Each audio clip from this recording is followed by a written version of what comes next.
Hello and welcome. I hope you enjoy watching my process. Today, I'm decorating Huntrix.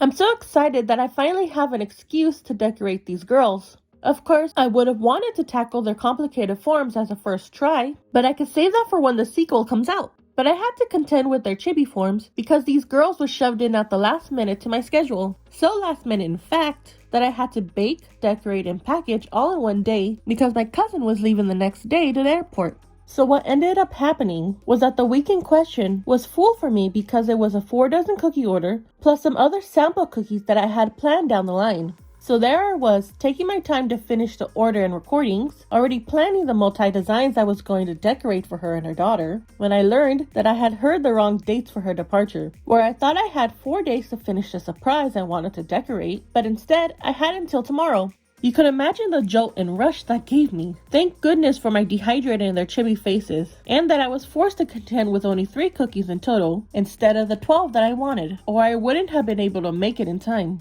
Of course, you can't see that in any of these videos, because I had to keep a steady hand as I recorded so the videos turned out good. I really talk so much about this, that I sped past all the things I usually do to explain my process. So let's do a little speed run before I finish her design. This girl here is Mira, and I'm starting off with flooding her face, eyes, and ears first. Then I made a fuchsia color with 3 different gels to get the right shade, because my gel shade of fuchsia looks really weird, so I make this shade by scratch.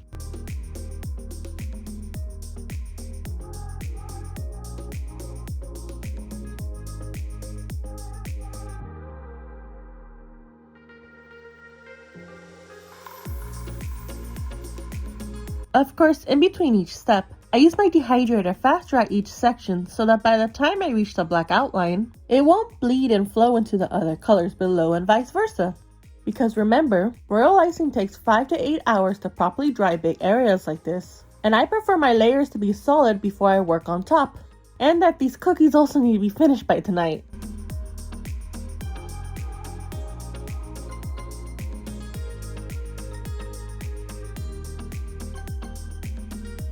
Now onto Zoe's cute face. Also, please keep in mind that I'm switching in between these girls about every time I finish certain sections, while also working in my other order that I was talking about before too, because of me and my goldfish brain for forgetting. Can you even feel that frantic energy through the screen?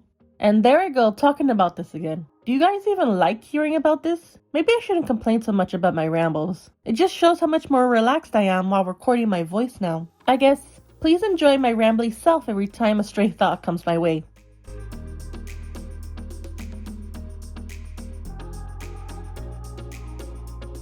Zoe's hair is made with a navy blue gel and a hint of black to darken the shade to match her hair tone. What do you think? Did I get it?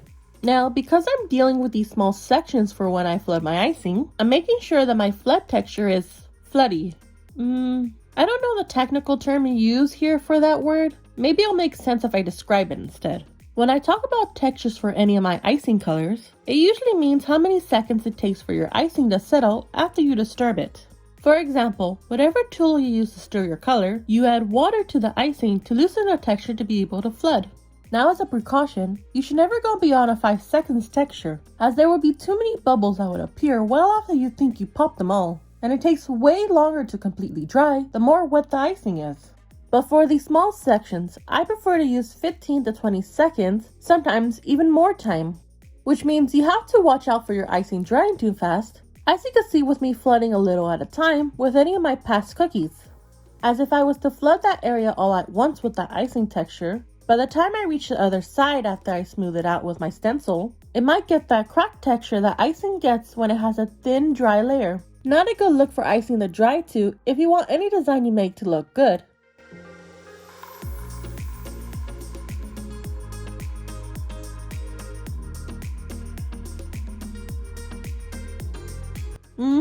Looks like I finished Zoe's cute, silly face.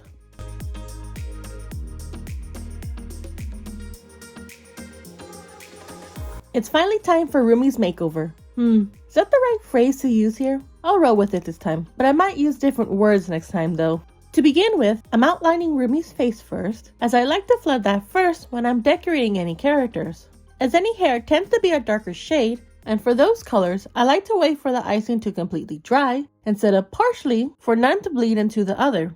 That's not the only reason I flood the face first though, as it's easier to shape any style of hair you want, with either the sharper edges into the face or any loose hair that passes through it. Now on to outlining Rumi's complex hairstyle, which is just these half loops that will end up being her dragon tail. That is the name for this style, right? Let me look that up. Okay, I was close, but I just messed up at the end. It's really called a dragon braid. I'm also putting down the golden hair tie first before I flood her hair, as it's a good indicator for me as to where the placement should be. I can't forget to place these icing squiggles either, which I'll place at the areas that I think Rumi's hair might crater. These squiggles also help as a roof, so if it does dip, it won't dip as much.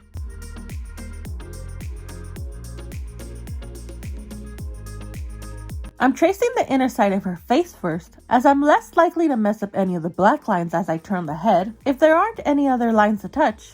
So let's finish the face to be able to tackle the rest of her hair.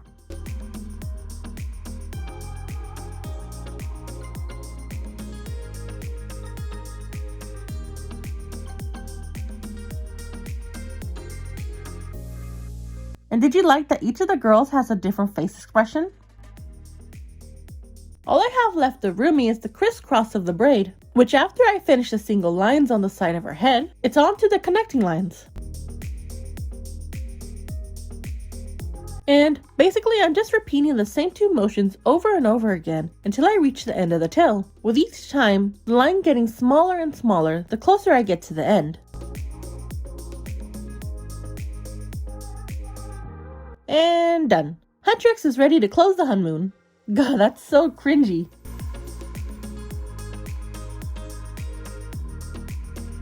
Thank you for watching. Please don't forget to like and subscribe. See you next time.